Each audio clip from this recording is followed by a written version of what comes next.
Welcome to the Andrew Price Podcast, the podcast for artists wanting to learn techniques and habits to improve their game. That is the tagline I'm going to use for this. Figured it needed a tagline. The topic for this podcast is going to be how to learn 3D effectively. Normally, I've done it for one episode, but I want to kind of keep doing it. Normally, I would take your questions that you send in to me, and then I would answer them like we did on the last episode. There weren't that many good questions that came in the last week. Really only a few of them, and none of them really that good. So apologies to anyone who did send in and now has realized I'm not a fan of it.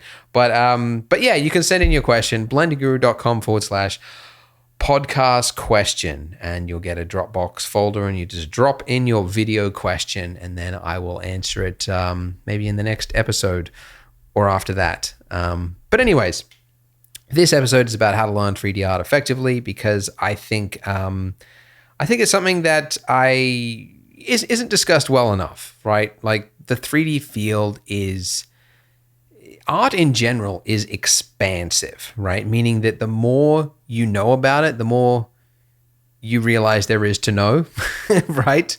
Like many things, it just expands.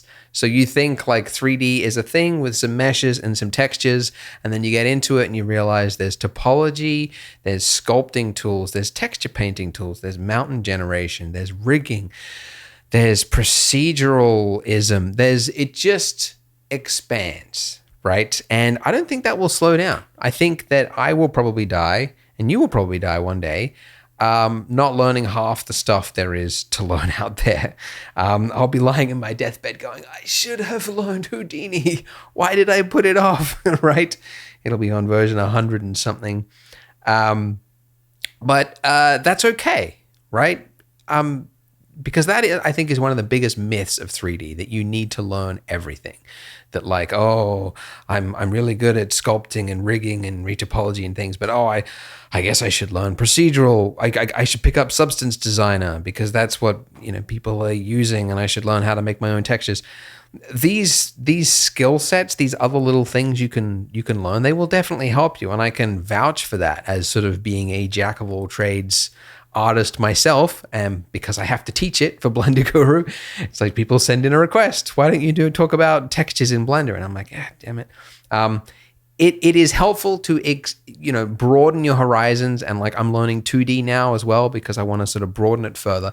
It'll help you. However, it is not.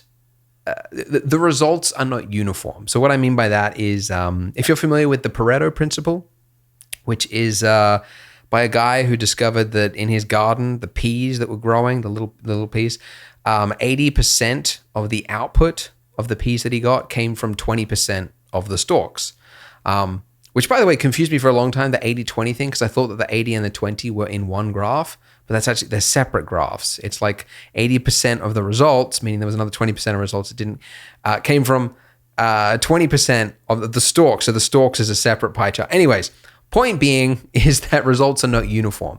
You could learn Gaia, which is, if that's how you even pronounce that, why did they spell it GAEA if they wanted people to say it out loud at some point, which is mountain generation software. You could learn that, right, if you're getting into 3D because you might need mountains at some point, but it would not have the same impact to your artwork as if you use the same time just learning how to do lighting well. Right? Lighting is far more useful, has a far bigger impact on a render than an obscure piece of software. So there are many things that you can learn, and they are not at all uniform in any way.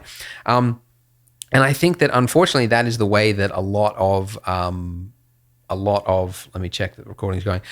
A lot of teachers do it, right? If you go to school, or even if you just follow tutors on YouTube, I think it's because they think I know a lot because I teach it, right? They usually know a lot about the topic, all the variety of areas, and they think, therefore, my students should know it, right?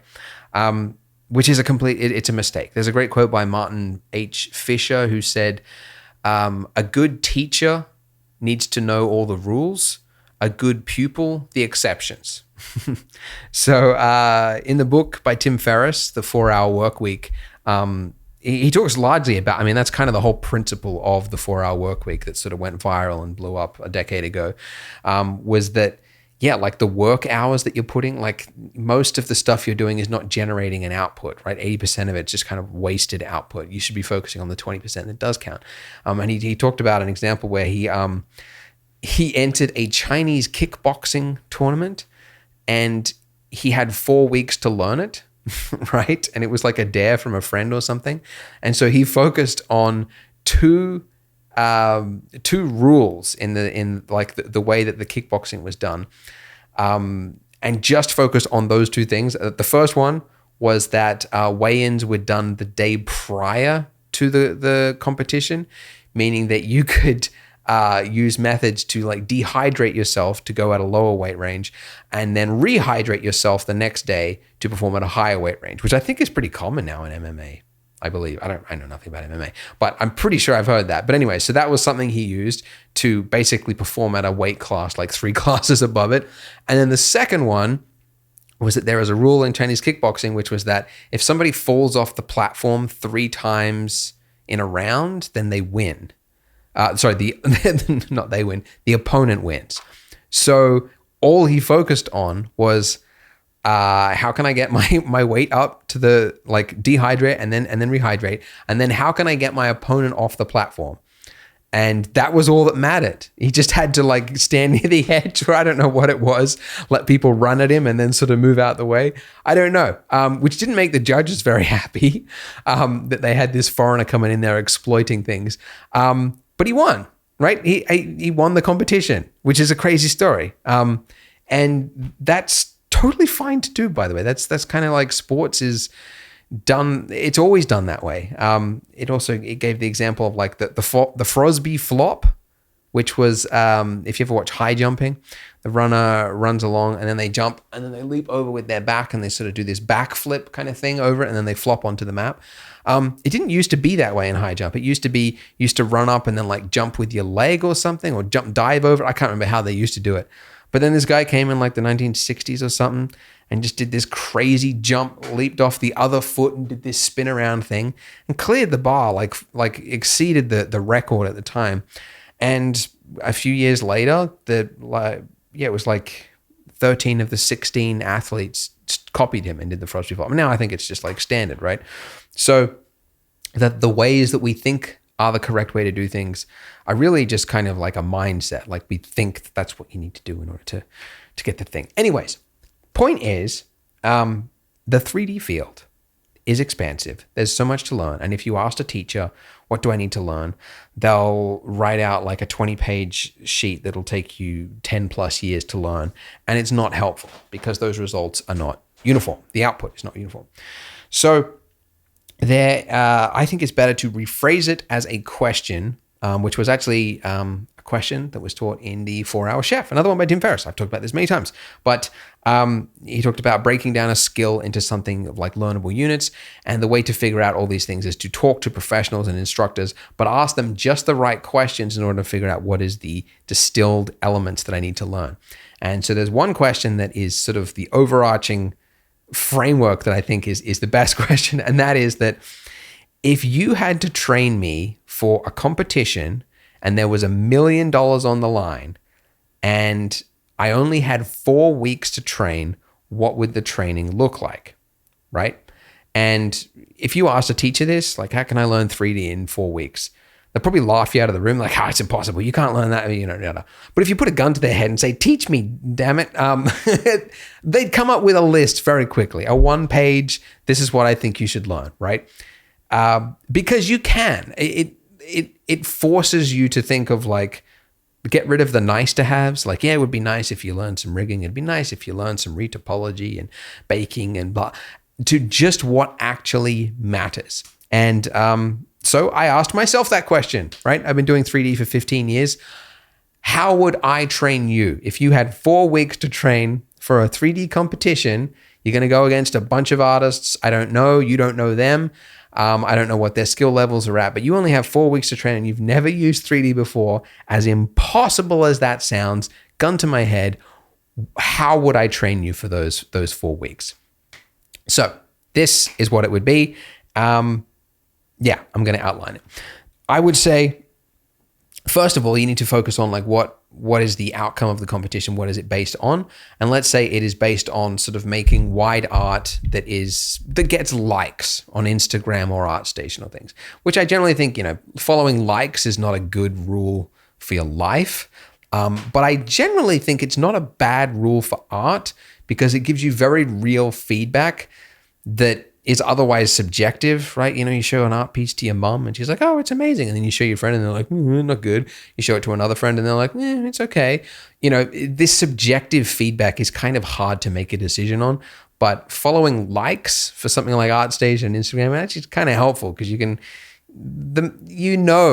based on the stats that you've received numbers of likes, whether a larger amount of people than normal liked it or not. So let's say it is like based, right? You have to make something that the general population is going to be judging and they're going to click likes on the things that they like. So how would you get to the top of the ArtStation board? I generally think the stuff that does really well is characters, okay?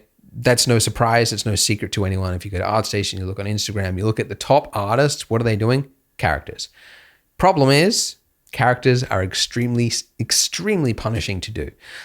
There are a few things as disheartening as trying to learn to sculpt a character for the very first time.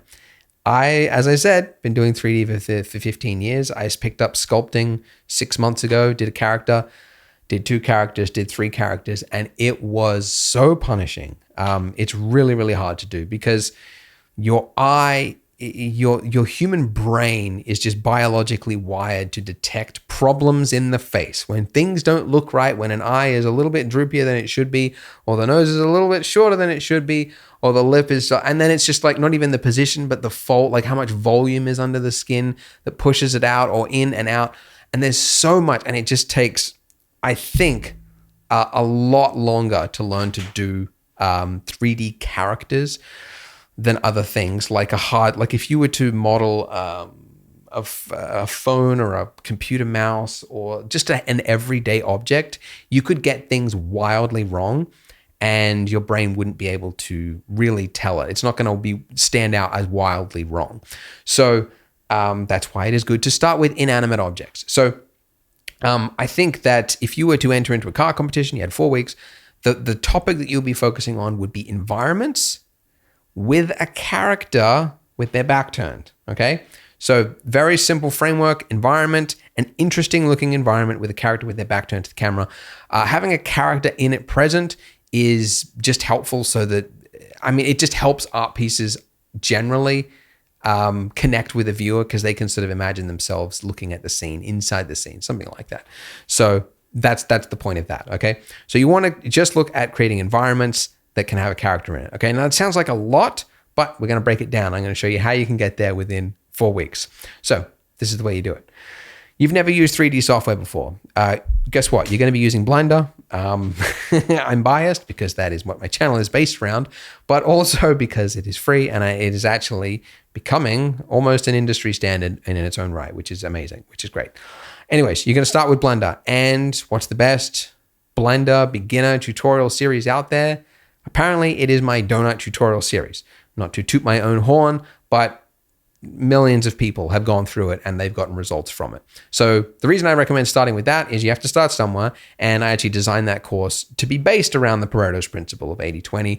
The areas of Blender that you're, like the 20% of Blender that you're actually going to be using the most amount of time on is modeling, it's lighting, it's texturing, etc. And it's based around that. So it walks you through what the interface is and how to use this and that. And it's all in one sort of tight little package. And then by the end of it, you should have a donut.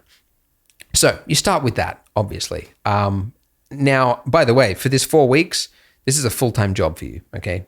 You're going to be working 6 days a week, maybe 8 to 12 hours a day, just doing 3D for this challenge, okay? That should go without saying, but let's just get that out there. So this donut tutorial, you're spending every day on it. Let's say you get it done in 2 or 3 days. Fantastic.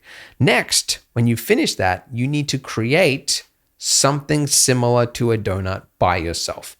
Now, this is crucial for a few reasons. One, it's to solidify what you've just learned and put it into practice and realize what you got wrong and make a mental note of what you need to learn in the future.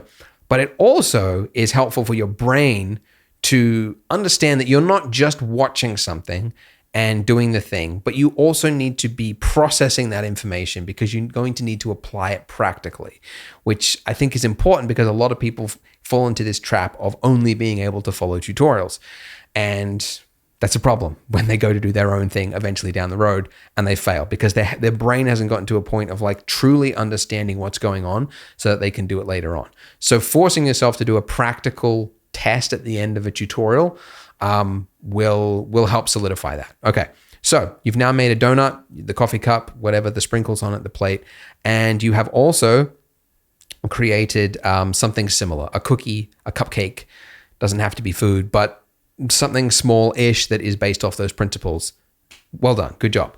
Now, the next thing I'd recommend starting with lighting. So learning the theory of lighting, because lighting is one of those things that if you learn it and you know how to do it well and what goes into making it work and why it works, you can vastly improve your render. Most renders that fail, in my opinion, like the ones that beginners create, I think if you just gave me that file, I could improve it immediately just touching lights only.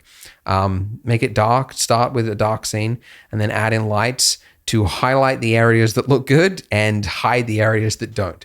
So knowing how to emphasize certain areas as well to alter the composition and also hide the parts that don't look good, right? Like that's just sort of like an easy hack that you can do if you know how to use lighting well. And it's not just like, what color is the light or how strong is it? It's like how close is the light? So all this stuff I put together, of course, it's called the Beginner's Guide to Lighting. Beginners, how to light. I'll put it, by the way, all the stuff I'm going to be talking for this little 1 month curriculum, I'll put a link to that in the description. It'll be like a 1-page thing with links that'll walk you through all the that'll take you to the tutorial as well. So anyways, you follow this course, it's free, it's on YouTube, it's 5 episodes, and it's all theory based with examples that show how and when to use light and what light does to the scene, etc. with examples. So I would highly recommend that course. Then you need to put it into practice. So go back to your donut or your cookie or your cupcake or whatever it is that you made and improve the lighting. But don't just improve it once, come up with one variation of it and then create variation 2. Scrap the lighting, put new lighting in it and do something different. Variation 3, then variation 4 and do 5. I want you to do 5 variations of the lights for that scene.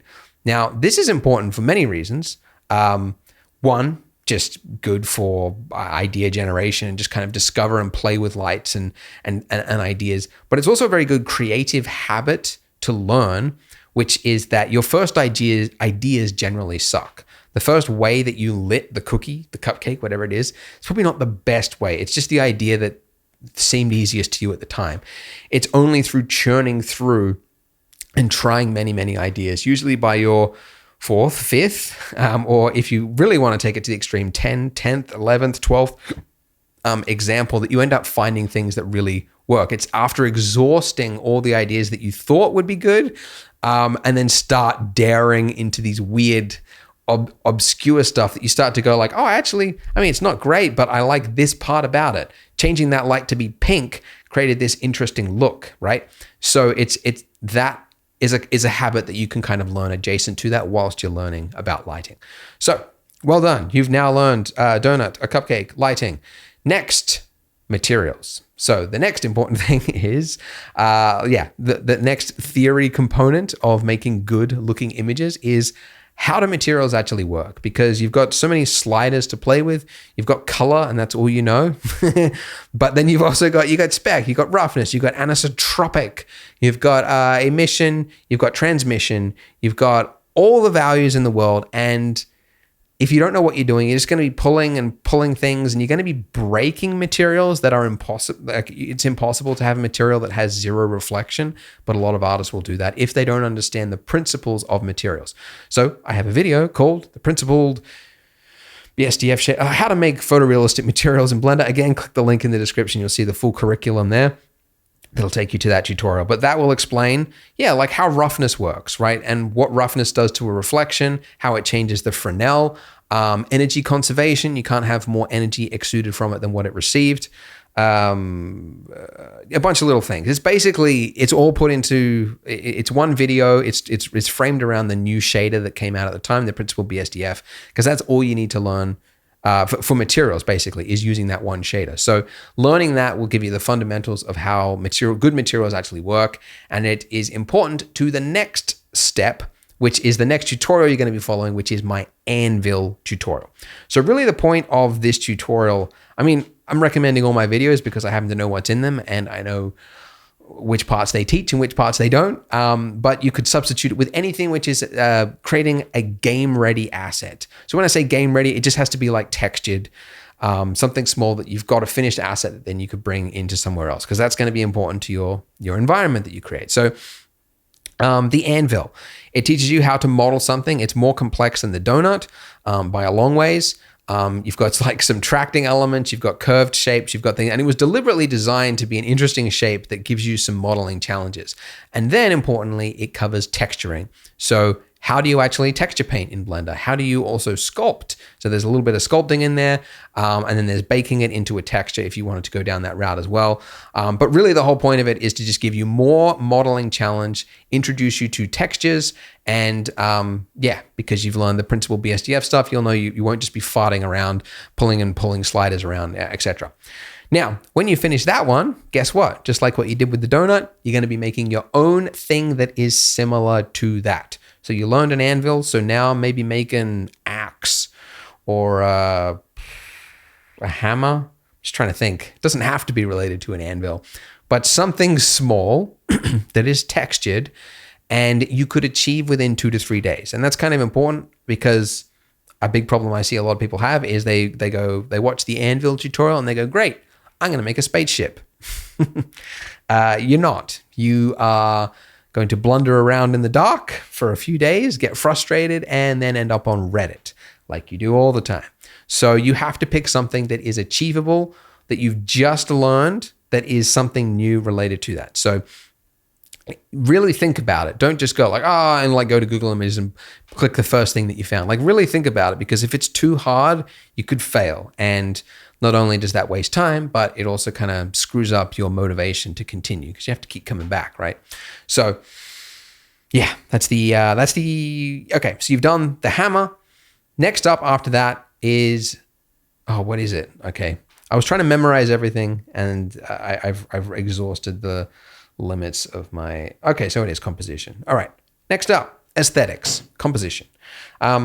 Composition is another area, just like lighting, just like materials, that is going to have a large impact on your final render. And a lot of people do it very poorly. I mean, most beginner images just have a lot of empty space.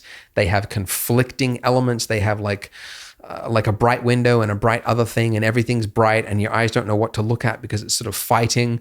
Composition, my video on understanding composition. Again, links to all this in the description in one page. It explains how to make a pleasing looking image that is readable. So guiding lines, sort of design principles using shapes.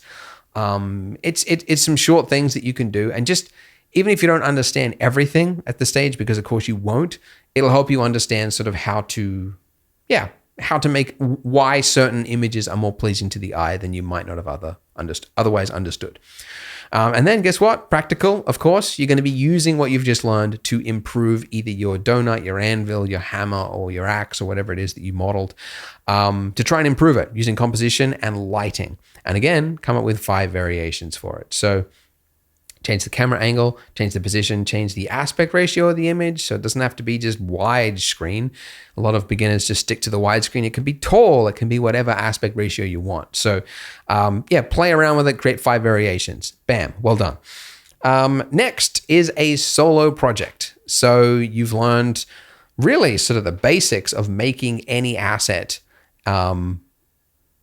Pretty much, like any sort of small-ish asset, it's modeled, it's textured, etc. Solo project. So pick something that you think is achievable based on what you know. And at this point, you should know that there are things that are hard to do and there are things that you could possibly achieve. So pick something small to do that you could achieve. And I want you to replicate a photo 1-to-1.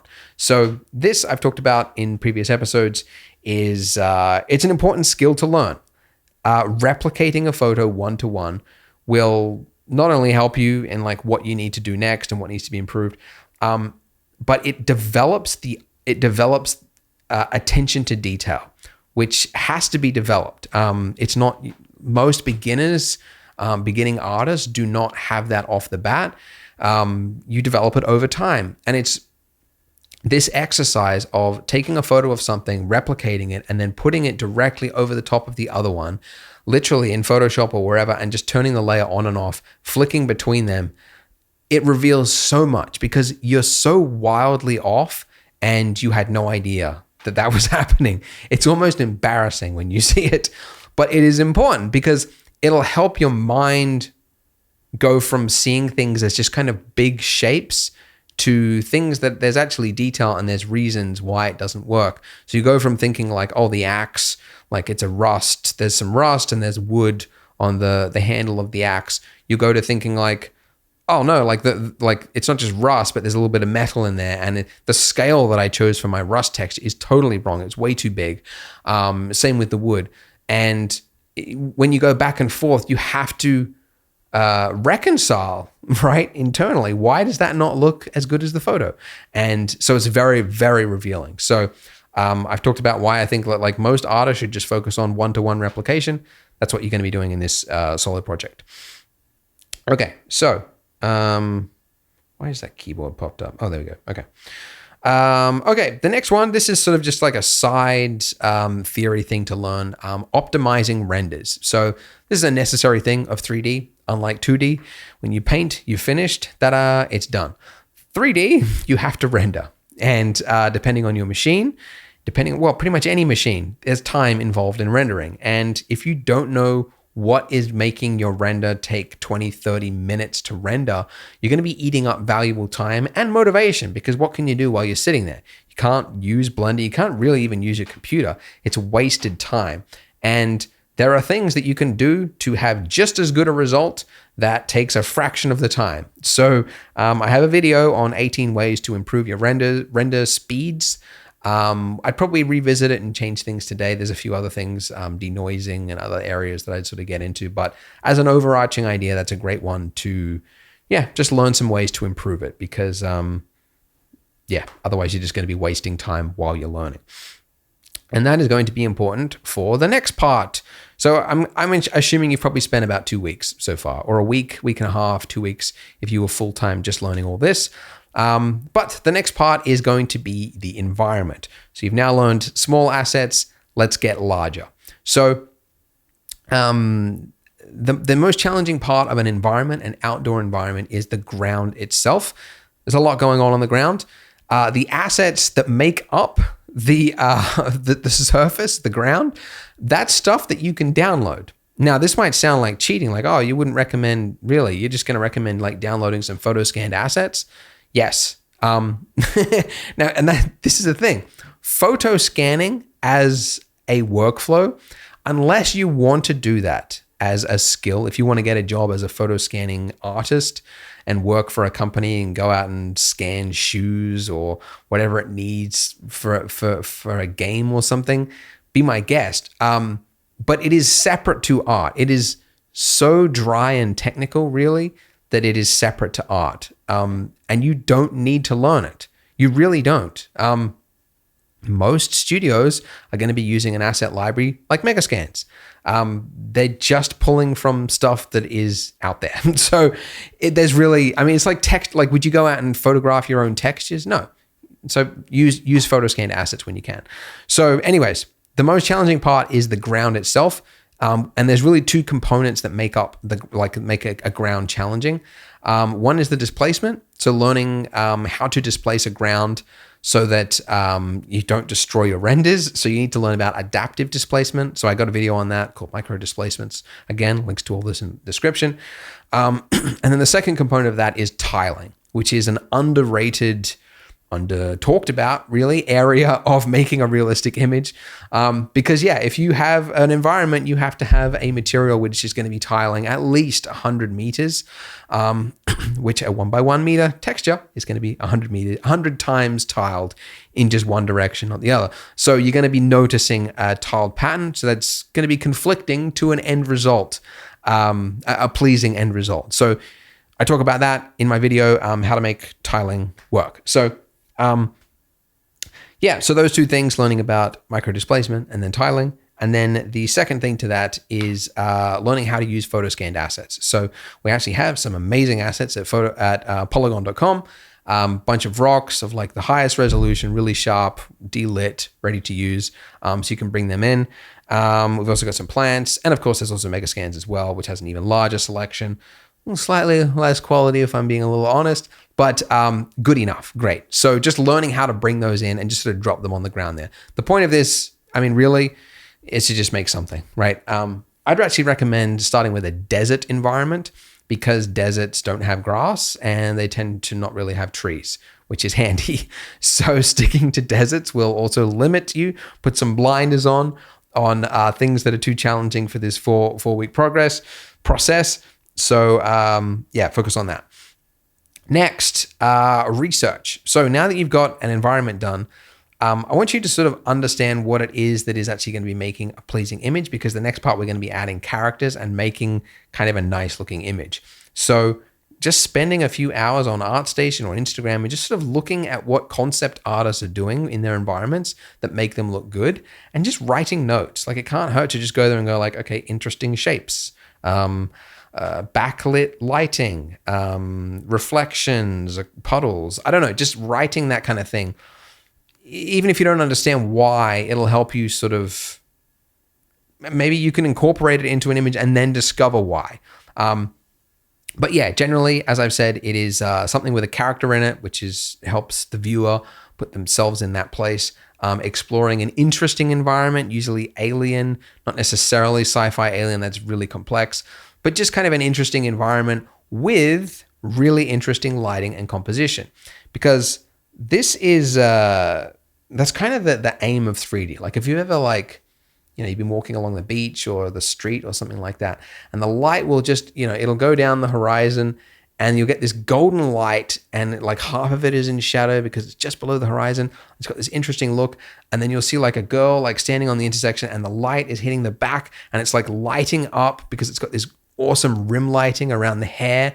And you think like, oh man, if I got a photo of that, that would make an awesome photo. And if you're real creepy, you just run up and photograph her. But, photographers work around those constraints. They have to time things just right. They have to get all that equipment ready, hike to a place, get everything right, get the framing right, and then wait for just the right lighting because they know when it's going to look interesting. In 3D, you want to really be manufacturing that. You want to know what's going to make that interesting light, and you're going to want to try to add it in there. So I saw one the other day. It was like this interesting house with this really unique, it was like at nighttime with this bright light that was sort of hitting the side of the house. It's kind of like moonlight, but kind of like a street light as well. It looked kind of otherworldly. It was sort of unusual, and it created something that you don't usually see in a photograph, and therefore it has interest. So that's generally what you'd probably discover if you went on ArtStation. You see these sort of manufactured moments of like incredible lighting or an incredible moment in time at just the right time that got it. But of course, in 3D, you can do it whenever. So just exploring that and just spending a few hours writing notes and things. But I think that will help you for the next part. So the next part is characters. So we're not going to be making a character. Just like a lot of movies, VFX, even games, they buy character models. There's a bunch of websites, Render People, all those sites that offer photo scanned people. You could use those. However, I actually think Mixamo might be better for you. So Mixamo is Adobe's product of, they give you, I think, like 60 different characters that you can choose from, but then a whole bunch of poses and actually full animations that is then applied to the character. So you go like pick a guy in a t-shirt and shorts and do the rolling one or some stupid TikTok dance or whatever. You can pick all this and then it will, you just then hit export as an FBX, you download the FBX and then you import that into Blender and you have a finished character with amazing poses because It was based off of, I think, motion capture data. So it's actually pretty accurate. And yeah, I mean, the hands can be a little janky. It doesn't really get the finger movements or anything like that. It doesn't need to be perfect. Again, going back to the 80-20 rule, you're going to be hiding things in a way. You're going to be positioning the camera with just the back to the camera until it works. The most important thing of this step is just figuring out what Mixamo is, taking a character, picking a pose, hitting export, bringing it into Blender, and then changing the materials, because FBX, for whatever reason, when you import them into Blender, they always come in a little bit wrong. The normals are flipped, or the specularity is turned off for some reason, or things are just in the wrong channel. So just learning how to do that. I mean, you could just Google, like look on YouTube, Mixamo Blender, and you'll see like a bunch of tutorials, I'm sure. So just learning how to correct it and get the material looking right. And then you've got a character. Then guess what? You can add that character to your desert environment and use some composition and what you've learned from lighting to make an interesting environment. Then we're sort of getting to the end here. We're sort of leading up to the point of like making the final image. But there's two more things that I would recommend learning. The first is color. So color it's overrated and underrated. A lot of people think that's all you need to know with art. Like if you just learn how to make colors pop, it's like, what does that even mean?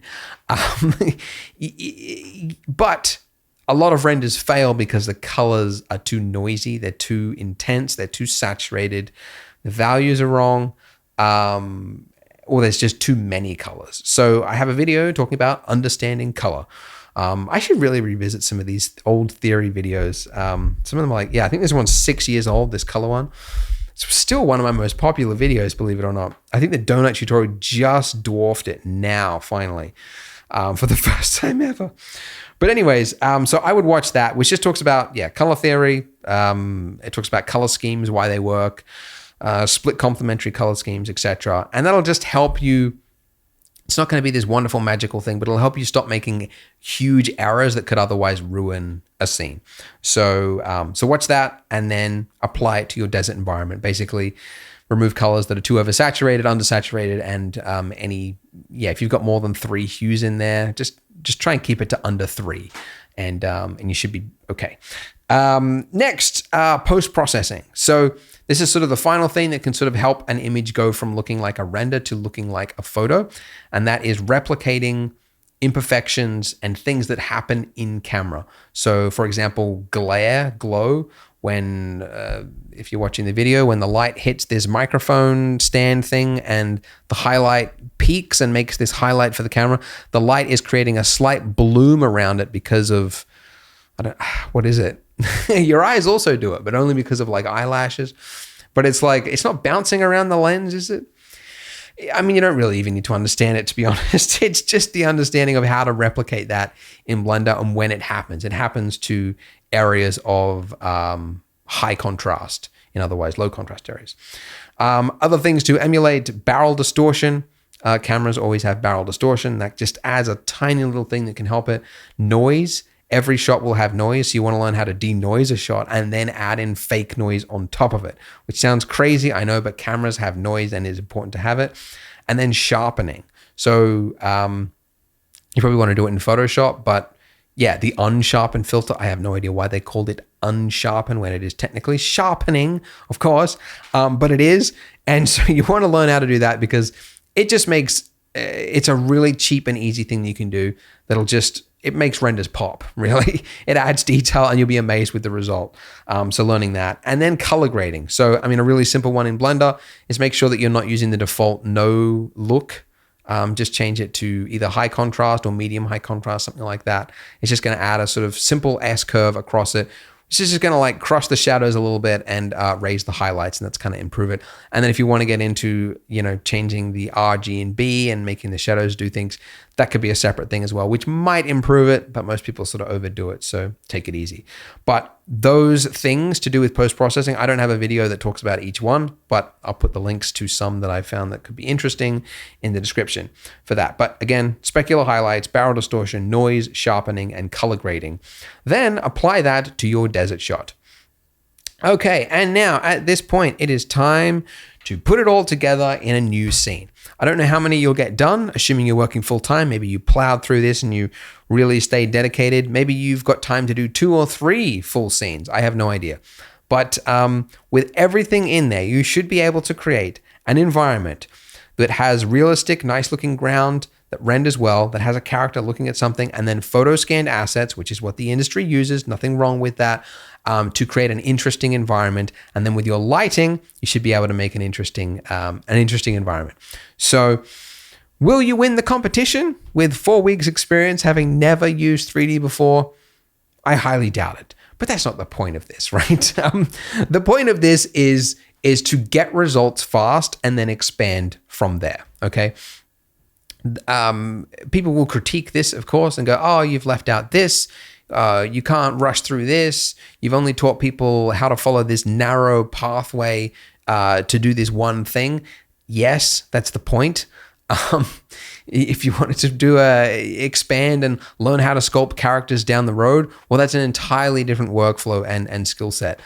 But that's important to know about 3D. Is like a lot of schools that are sort of advertising, 3D design or whatever they call it. What? 3D what? There is so much 3D is used for today. It is crazy. 3D is reaching a point where it's almost breaking off into its own industry with sub-industries within it. And it kind of already is, right? There's ArchViz, there's gaming, there's VFX. Those are the big ones. There's scientific visualization, there's AR, VR, there's this whole subset of like, what was it? I was talking about it the other day on the newsletter, but Beeple talked about non-fungible tokens, making high-priced art that is digital, that people are now trading. He sold one for $66,000. 2 of them apparently for that price. For something that doesn't exist. It's a token. It's a digital token. Anyways, the 3D art field is blowing up. It's exploding. And there's so many industries. And then within each of those industries, subject-specific things. It's not just gaming, but there's characters, there's vehicles, there's props, there's design, there is layout, there is landscapes, there's environments, there's procedural. There's so much going on there that, of course, any field, like any course that you followed at a school or anything like that is only going to teach you one narrow thing. And any course that attempts to try to teach everything is probably going to be wasting your time, because there's no way you can teach everything in a 4-year course to any good extent. And if you look at the results of students that come out of these places, results speak for themselves. You can't, right? You can't do everything. You have to pick something. So that's my advice, just for purely focusing on something that's going to get results and keep you interested. I think that's important as well. Episode 2 of this podcast was just talking about how to stay motivated while you fail. And just like if you picked up a game and you hit the go button and you failed and you failed and you failed and you failed and it gave you nothing in return, you quit. And that I'd love to change the art industry in some way, to be more rewarding, like a game. Like, I think there's an opportunity there to make like a gamification of 3D or 2D, to sort of reward people in the same way that games do when you do the right thing. And, the sound effects and the light and the colors and the random reward systems and like all that kind of thing. It could be gamified to make it interesting, but it's not there yet. Not even on the pathway to get there. But you can do it yourself by building a system that will give you some sort of result in some sort of time frame. So that is my advice. Now, there's a few other questions that in the 4-Hour Chef that Tim Ferriss recommended you ask instructors if you wanted to drill deeper. I only covered one of them then, which is what is the 4-week curriculum to train and get good at something. But there's a bunch of other questions, so we're gonna get to them. But first, there was one question which I want to answer, and that is this question by Abdul Raham. I shouldn't have tried to pronounce your name. I'm sorry. I'll just call you Abdul. Hey Andrew, we were just thinking about this now. Do you know of any website that would allow me to make better renders faster? Ooh, you sly dog. Thank you for leading me perfectly into this advert. Polygon, make better renders faster. That is the mission, that is the statement of my company, Polygon. It is a site which offers you textures and models that you can easily and quickly download and import into Blender or whatever 3D software that's compatible with 3ds Max, Maya, ZBrush to make better renders faster.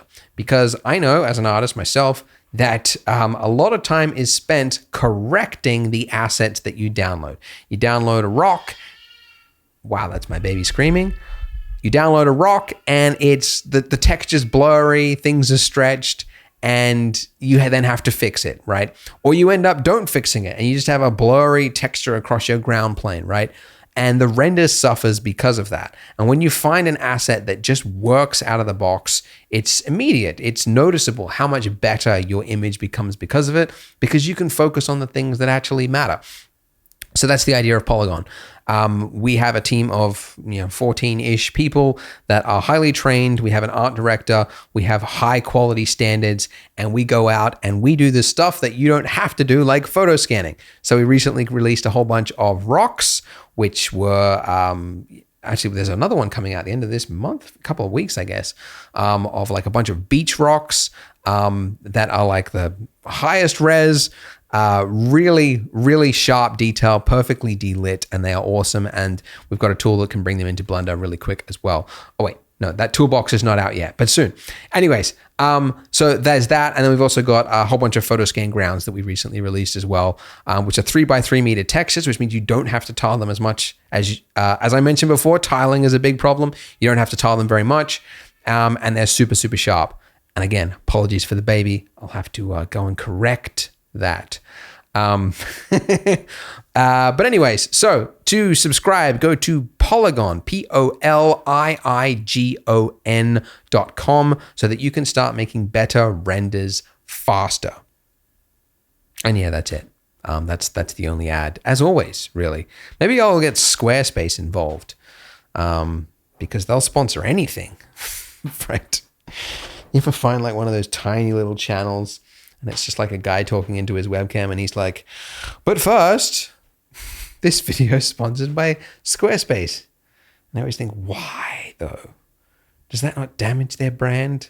Do they not care? Maybe it's just literally just, if you hear it enough, that you just, I don't know. It's just like a word thing. You just get into everyone's subconscious brain. Coke, Coke, Coke, Coke. What are you thirsty for? I don't know. Anyways, bit of a tangent there. Now, I will pause this recording for a brief second because I got to fix the baby noise. The joys of working from home, huh? It was funny at first, right? When like COVID-19 happened and there was like all those videos of, kids running in the background and doing things. And then it was almost manufactured, like news stations seemed to be planning it.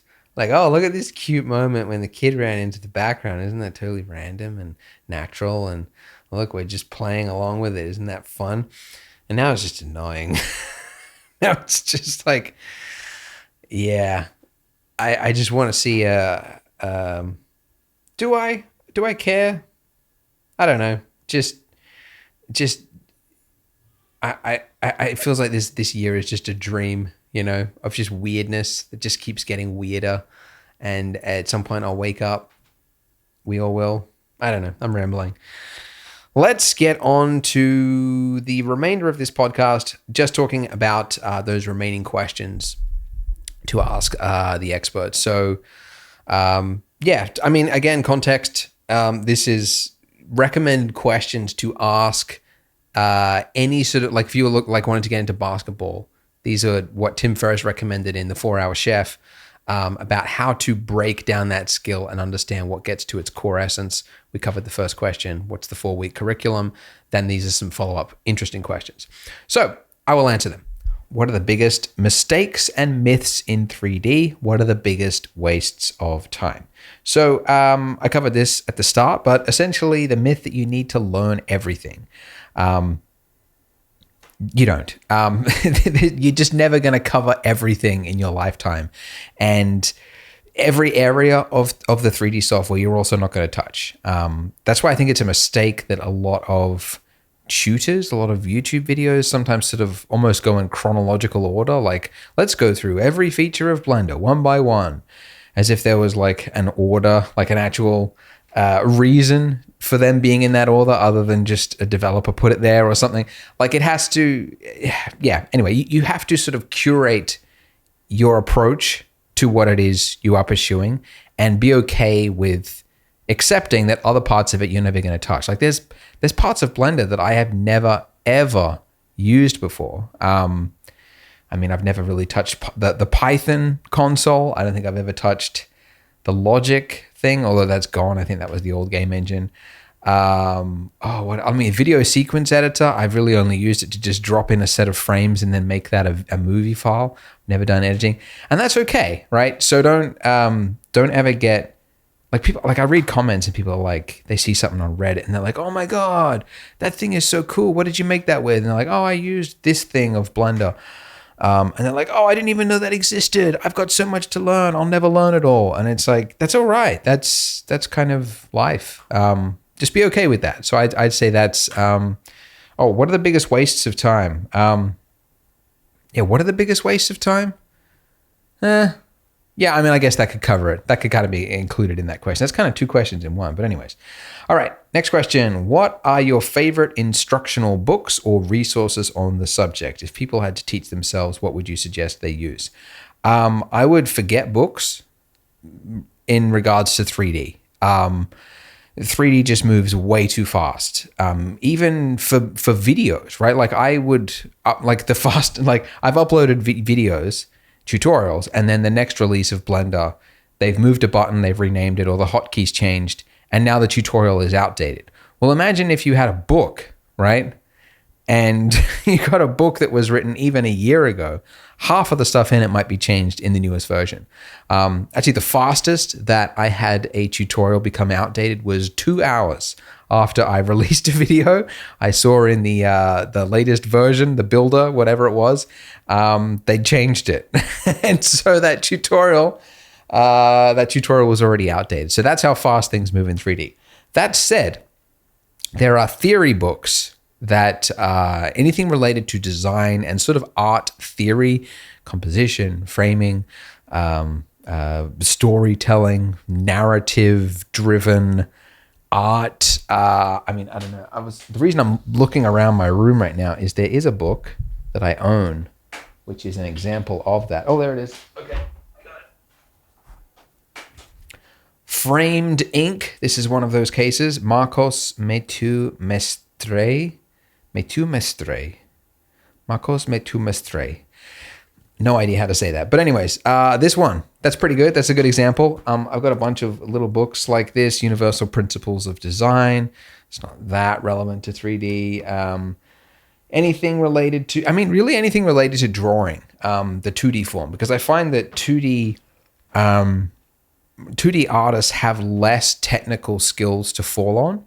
They don't have, different light lamp examples, or they don't know what global illumination is, all that stuff, retopology, all that kind of high frequency acidic stuff that is like this barrier that stops you from getting to the art stuff. 3D artists have to deal with that. So we have to deal with this immense technological challenge. 2D artists don't. And it's very honest when they make a mistake, which is why I kind of like 2D, because it's very revealing when you get something right and when you get something wrong, because it's just kind of the essence of what it is. But anyways, because of that, they make some pretty timeless books that still work. So I'm just looking on my library here. Expressive Anatomy for Comics and Narrative. There's something there. Drawn to Life, Volume 1 and 2, Disney books.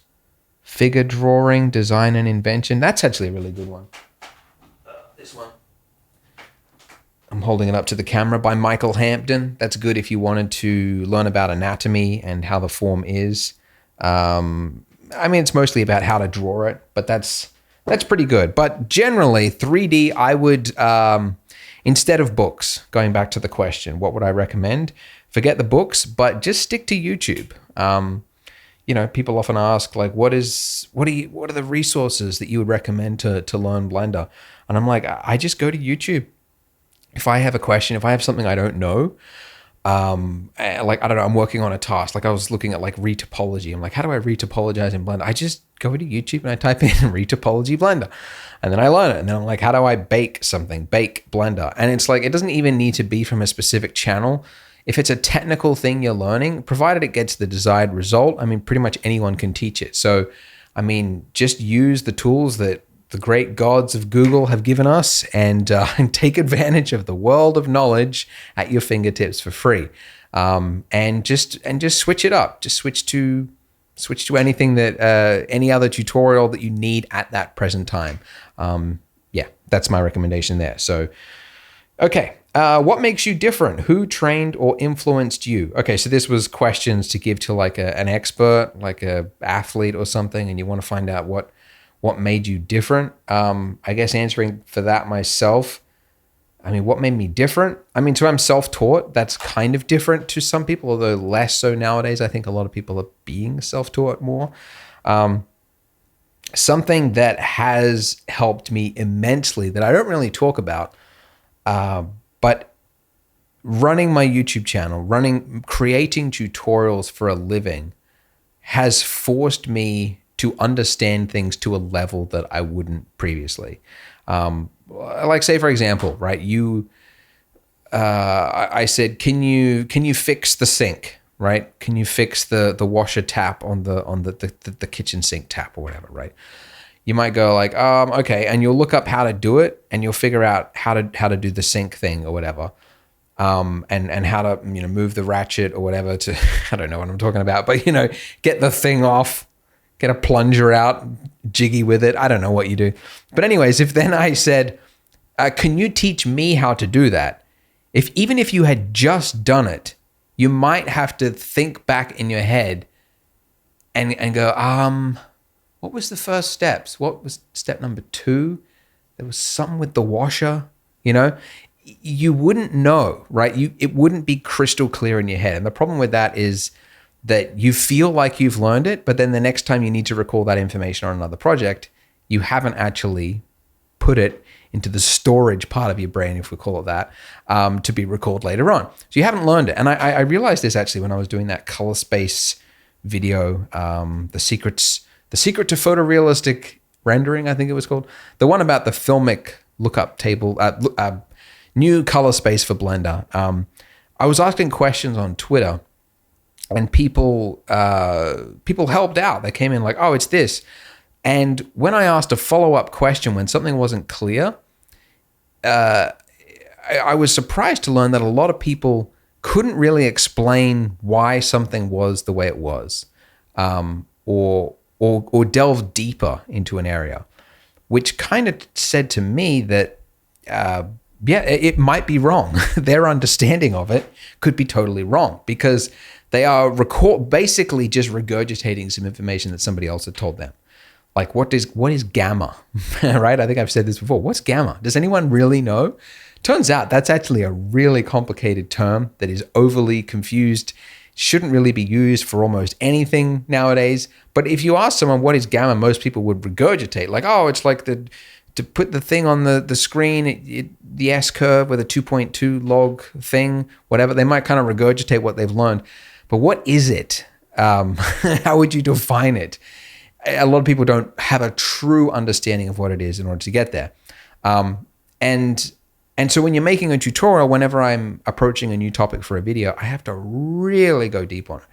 We're making a video at the moment, Bill Barber and I. Bill works for me, and he's my sort of guinea pig who's going out there and doing all these tests for me. But we've been making for over a year now a video on render engine comparisons in a speed comparison for render engines.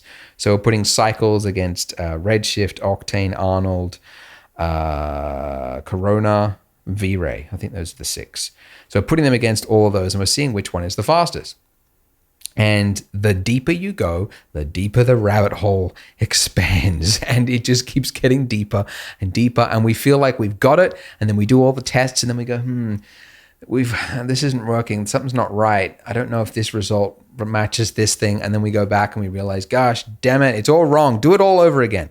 And there's so many ideas we had about why you could fairly test render engines, and anyone who said you couldn't was just wrong, to now realizing that every engine handles things so differently. They all have different terms. Whatever's under the hood is buried, and it's all mishmash of wires, and you're not supposed to know how it's working.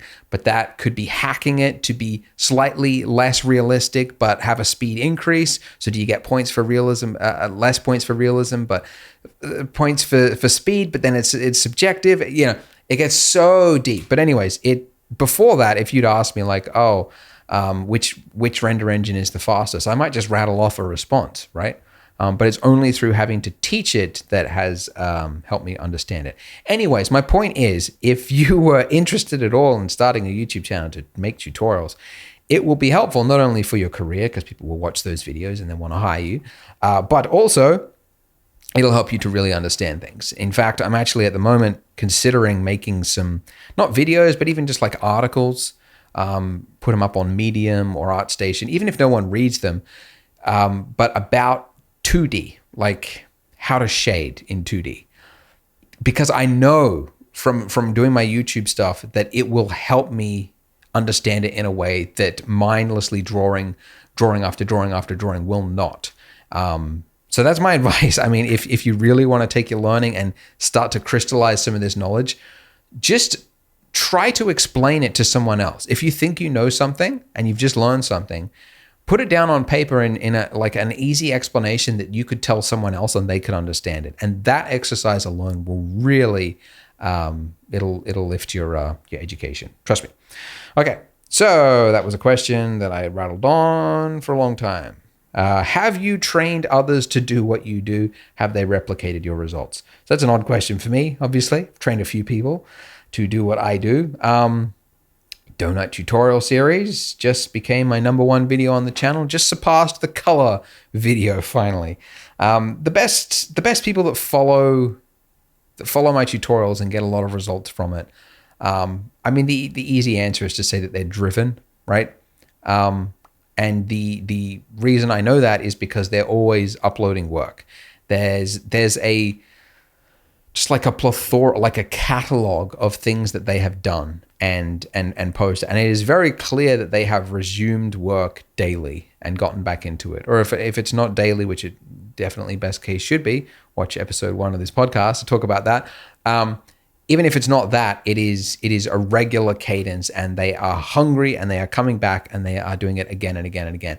And here's the thing, they probably failed a lot and it was probably painful for them in certain areas, but their desire, their craving to reach a point of sufficiency in the skill was, I think, a lot higher than a lot of people's. So those are the people that I think excel. It's the ones that they get a momentum going, and it just kind of snowballs and it rolls, and it's really good to see. Like I saw one, gosh, it was on that Blender Donuts subreddit.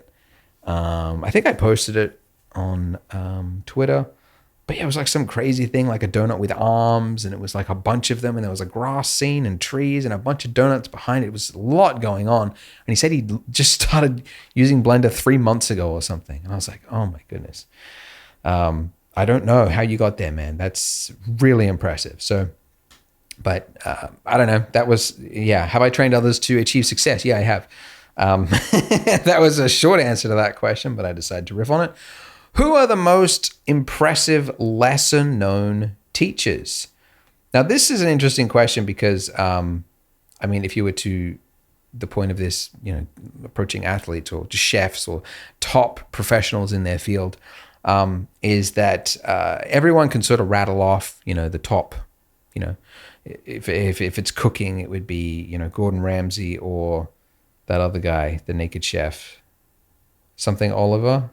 Jamie Oliver, that guy, but if it's a lesser known teacher, it can kind of highlight some people who are teaching things in an interesting way that are getting different results from students, and therefore it can reveal, yeah, it can sort of highlight somebody you might want to pursue in order to learn different workflows.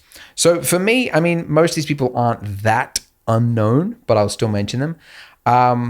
Jama Jurabaev, he did a presentation at the Blender Conference 2018, I believe it was, which is great. He talks about his work in the industry. So he's been working at ILM for many years. He's a concept artist by trade. And he's got a whole grease pencil workflow and a bunch of tutorials that teach people his workflow and creating concept art using 3D software. And I think a great test of a teacher is when they have students who have achieved their results. And there's been a bunch of artists I've seen on ArtStation that reference his course.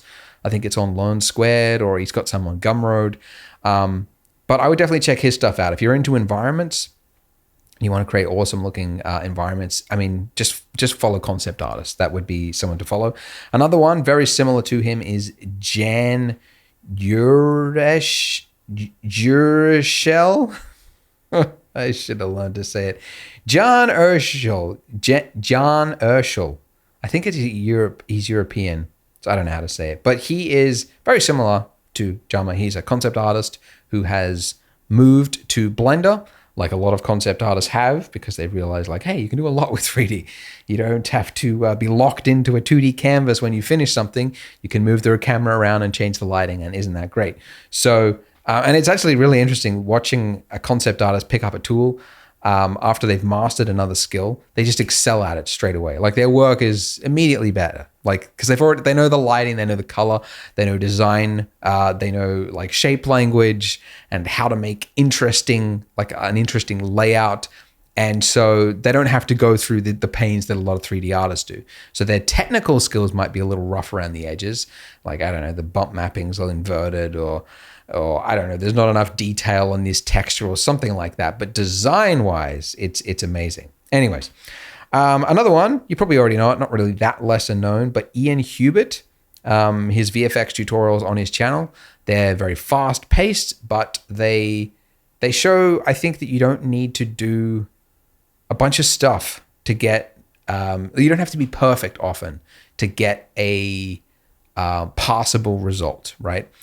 So he actually, I mean, he doesn't really talk about it, but I mean, he was the director of Tears of Steel, the Blender movie, and he was also, what's that movie? Prospect?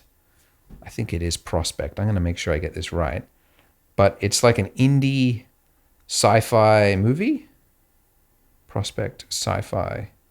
Yeah, it's called Prospect. So it came out in 2018, 88% on Rotten Tomatoes. And it's set on a planet, whatever. It's fairly low budget. He was pretty much the only VFX artist on that entire movie. And he did all the VFX for it. The spaceships, everything that was on the planet, the little aura things, everything. He did the entire VFX himself as a single, like, one-man band, which is insane. And he should definitely talk about more in his videos. I only learned it because I messaged him on Twitter and we were talking. But to do that, you can't be a perfectionist. You can't, like, all right, I got to spend like 4 months rigging and making sure that this spaceship looks good from every angle. It's like, bam, I've got like 2 days to do this. How could I pull this off in 2 days? Well, I got to like make a bunch of big shapes, big design decisions. I got to add what looks like detail, but is a bunch of greeble, but it's hidden because it's in the background. So it kind of works. So his approach in his tutorials, I think, is kind of interesting because it's a good reminder that sometimes 3D artists overanalyze what they're trying to do and overthink things. So, and then sculpting, Flip Normals. You probably already know about them already. They're sort of, I guess, the top ZBrush channel. 2 guys met them, Henning and Morten, Scandinavian fellas, Denmark and Sweden, I think they're from, but living in Japan, although I think they moved. Anyways, point is they're from the industry, so they worked at NPC in London as creature artists. Actually visited them in London. Their approach, you know that they are teaching the right thing, right? because they're professionals. So yeah, I would check that out. And then as for other lesser known teachers, I mean, anyone, if you look at a lot of pro artists on ArtStation, you often find they have a Gumroad where they are teaching tutorials and they're selling things for like an abysmally small price. I mean, guys, you can raise the prices now. You don't have to keep selling things for $2. I know people will be mad at me for saying that, but like it cheapens it. It's like I look at it and I'm like, you're going to teach the entire ZBrush workflow for $2. Is it worth it? And then you watch it and it's amazing. But like, guys, come on, you don't. Artists are so afraid of like putting a price on something that it's actually worth.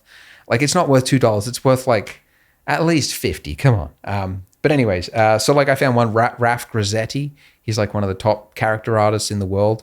He's got like an entire Gumroad course on sculpting a character that I've been following. It's really good. $20. And I think it includes the entire body as well. It's like the whole character from the face, the nose, the lips, everything walks through his workflow, which is incredible. So Gumroad as a teacher is a good one. All right, only 2 questions left because this episode's going on a bit. Hope it's useful. Who do you know that's good at 3D but shouldn't be? Inexperienced or unorthodox style? I think I kind of mentioned it, but anyone who's already good at another medium. So concept artists, obviously, but photographers as well.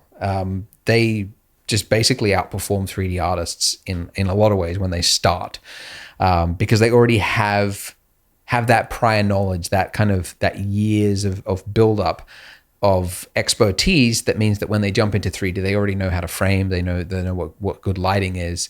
I've just seen some people that have, like photographers or something on Instagram, and they're like, oh, I'm a photographer and I've just been learning 3D. I'm just sort of dabbling in it. And I look at their work and it's, mostly photography, and they've just started getting into 3D and doing some things. And the lighting is amazing. The rendering is amazing. The color grading is amazing because they've already got that side of it. So it's really interesting. Those people, basically, if you've mastered another skill, it usually transfers over. I mean, parts of it, obviously, not the technical stuff, but the design and everything else. All right, and then the final question, who are the most unorthodox artists? Why? What do you think of them? So similar, I guess, to the impressive lesser-known teachers. Some of them are repeating. The first one is Ian Hubert. So why is he an unorthodox artist? So he has kind of controlled speed, and it's a methodical use of time to do the minimum required to get a effective result, right? He doesn't seem to put even a second more into a task if it doesn't require it. I mean, obviously I'm sure there are assets that are in the background that didn't need to be that detailed, but his use of his time seems very, very effective. So if you watched his workflow, you might think like, oh my gosh, he just kind of like goes in there and just throws stuff around, and like, yes, but it's much like when you see one of those painters on TikTok or Instagram or something, and they're like standing on the street and they got this one brush and they go, and then like one stroke, they make this masterpiece kind of thing. It looks simple, but that's kind of the point. It's 20 years or whatever that went into it to know how to do it, to make it look as simple as it was. So in Ian's approach, you could actually kind of, if you were a beginner, develop a lazy bad habit by thinking that you can just be lazy and just kind of throw stuff around and cheat and do things in a rough manner for everything, and if it to come out well. So that's kind of the bad extreme of it. But his workflow I find to be just a good reminder that you can and should use your time effectively, because I have a habit myself of making every asset look perfect from every angle, and then it's just going to sit in the background. Like, what's the point of that? Because then the project took 3 months to create instead of 2 weeks, right? And you could have gotten the same result. So, I've kind of riffed on that a lot. Next, Beeple. So why is he unorthodox? So he is, I guess, similar in many ways to Ian. He doesn't overanalyze things. So Yeah, it was like a video. He went to Corridor Digital's studio and was talking about what he was doing. He's saying like, it doesn't have to be perfect what you're doing. It doesn't have to be some special thing. You can just make something stupid, right? And you can see that in his work. He has just this stupid approach to art that you look at and you go like, come on, what is the point of that? Why would you make, I don't know, Shrek morphed into Donald Trump or something, or whatever weird, and like drinking from the teat of sci-fi Borg Hillary Clinton. He's got a bunch of political stuff on there. But what he's just having fun. He doesn't care. He's just throwing stuff out there, and his volume of work, the amount of work he creates, it stands to reason that some of those pieces are going to stand out. And yeah, I mean, some of the ideas just hit really well, and they come out, and a lot of them don't, but that's understandable. Doing one render every single day. Yeah, I've come to respect it. I used to kind of think his artwork looked a little lazy, and it is in some ways. It's rushed, and it could be better technically, but the proof is in the pudding. He's creating actual artwork. He's not a technical artist. He's creating ideas and narratives and pushing like political ideas. I mean, that's the other really cool thing about his art, is he deliberately offends people. He does not care if you don't like the themes of his artwork. He doesn't entertain anyone in the comments who gets mad at him for his, I mean, he did one recently, which was the one that he sold for $66,000 or something. And it was like a piece of artwork that will change depending on who wins the US election. And it was like, if Donald Trump wins, it was like Donald Trump like walking as like a minotaur, like this sort of demon, like walking around. And then, is the focal of this camera off? No, anyway. And then, like fire and hell all around him. And then you swipe, and then it was like if Joe Biden wins, and it was like a peaceful utopia with Donald Trump dead in the background and spray painted on him like fat loser and stuff like that. Incredibly offensive work, right? That's the point of it. I mean, you don't have to question and ask who you're going to vote for. You know what his beliefs are and what he thinks of a certain person. And I wouldn't do that artwork myself, right? But I respect the artistic integrity to stick to what you want to do and not be like shy, right? And think, oh, I don't know if I want to put this out there. What do people think? Like, I've got some ideas in my head that I want to put into an art piece, but I know people will really hate it. And I'm kind of like, I'm like standing on the ledge. I'm like, should I jump? What should I do? He doesn't care. He just goes for it. And it's funny to watch. Even though I would disagree with, half the things he makes, that's kind of, that's how you get great art, is going through just ideas and letting people express themselves, as I've talked about ad nauseum. All right, three other artists that are unorthodox that I like. Julian Casper. So he is a Blender artist. He worked on Spring. I actually like his work, his personal work on ArtStation. He's got a really, his sculpts have like really nice, simplified, exaggerated forms and really interesting lighting. Very simple, just kind of the bare elements. And he did like a bunch for Sculpt January or something. I feel like there's an art theme for every month now. November, Sculpt January, Inktober. What else is there? There's probably something for February, March. I don't know. We'll make one for Polygon. We'll call it Polygon April. You just have to buy our shit and put it in your renders. Oh, that's the worst when like a corporate company comes out and tries to join in a trend and goes like, we'll make our own little hashtag and go viral.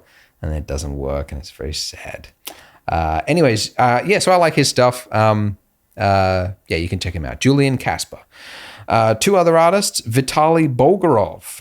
So he is like the top hard surface modeler person in the world. And what makes him different is, I think, his mastery of both the design and the technical. So he's doing something which is exceedingly technical, which is like a lot of Boolean operations, hard surface, sculpting hard surface in ZBrush sometimes, blending it with organic forms occasionally.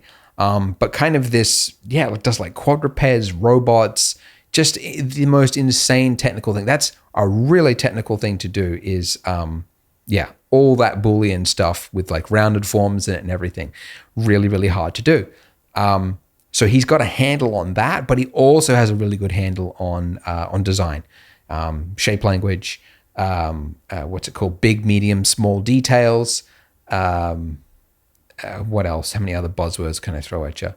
He's got a really great handle on that. So the fusing of those two things, I think, has made him one of the top artists in the world, because most people are one or the other. You'll find a lot of 2D artists that can do this technical, blocky, hard surface stuff, but it's 2D because they can't understand 3D. They tried it once and it's too hard and it's confusing and they don't want to. He's figured that out. He's got this insane 3D knowledge, and then he's also got this incredible design knowledge as well. And then the final one, Jama Jurabaev, as I mentioned, as a teacher, he's also, just as an artist, I think he's on, what makes him unorthodox and great is he's kind of an early adopter of technology. A lot of concept artists are very shy to 3D. In fact, 5-10 years ago, a lot of concept artists, for one, almost none of them use 3D software. And they hated it. They said that like the software got in the way of the work that they did, because you can't work fast. You have to keep dealing with menus and pushing buttons, and it's too confusing. And so they just kind of like, no, I'm going to stick to Photoshop and you guys do what you want to do, but I'm going to do this. Jama was one of the first artists I know, concept artists, that said like, no, Blender's really cool and you should use it because it has all these extra advantages. You don't have to, if the director then asks you to change the camera angle, you don't have to redraw it. You can change the camera angle because it's a 3D scene. If it needs to be relit, if it needs to have any other changes, you have so much more flexible workflow when you deal with 3D. So he was like an early adopter in the concept art to sort of jump into Blender and use grease pencil to sketch it out. And because he wasn't happy with a lot of the tools that he wanted in Blender, he's also like hired a developer, I think, to build. I just saw like a few add-ons that he's got to do sort of like quick curves and I think quick box modeling and things to sort of rapidly throw ideas into a frame. Doesn't have to be perfect, doesn't have to be whatever, but just kind of rapidly build things. So he's harnessing the technology to get to the desired creative result. I think he's doing that quite well. He's just got a company called Big, Medium, Small. And I think he's hiring artists to make 3D assets that are at the level of detail that he wants for his concept pieces. So I think he's got 2 packs so far, one on like medieval knights, and they're like really high detailed medieval knights with like staves and things. And then he's also got one recently on like apocalypse soldiers in like hazmat gear and tanks and things like that for like apocalypse scenes. So yeah, he's really another one of those artists who's got a handle on both the design and the technical, and isn't afraid to dabble and get uncomfortable because he knows that the rainbow at the, what's it called? The bag of gold at the end of the rainbow is worth dealing with the technical challenges. So that's what kind of makes him unorthodox and stands out there. But those are kind of just the people I know. I mean, a lot of those are kind of top artists in the world, and that's kind of why they stand out. But there's, I'm sure hundreds of little known artists that we don't even know about yet, but will one day be amazing and be well known because they're doing things in a different way that I don't know right now. And maybe that's you watching this right now, so don't lose hope. Anyways, that was it for this episode. Next episode, I thought I would do the same set of questions, but around 2D, because I've spent 2-ish years learning 2D. And because of that, I have a fresh knowledge of how to learn 2D today, because there's a bunch of ideas and techniques which are taught in 2D, which I think are kind of a waste of time, and things that aren't emphasized enough that I think are important. And I do get asked a lot, actually, through Twitter and Instagram, how did you learn 2D? What would you recommend today? So I thought I'd do a podcast episode on that. So subscribe if you want to listen to that one again. And for the next episode, I hope to answer your questions. So if you have questions, send it to blunderguru.com/podcast question. Type that into your browser. You'll get a Dropbox folder there. And I want you to upload a video question. It says video question on the page, but people open up a notepad text file and they type in a text and they send me a text file. I'm not going to read it. It has to be a video because it's going to be on a podcast. And I want to be able to see it and I want to be able to hear it. So all you need to do is take out your phone. You don't need a webcam and a professional gear or anything. You take out your phone, selfie mode, record it, upload it from your phone. It takes 5 seconds, or maybe a minute or two. But do that, and I hope to answer some interesting questions on the next podcast episode. Thanks, guys. Bye.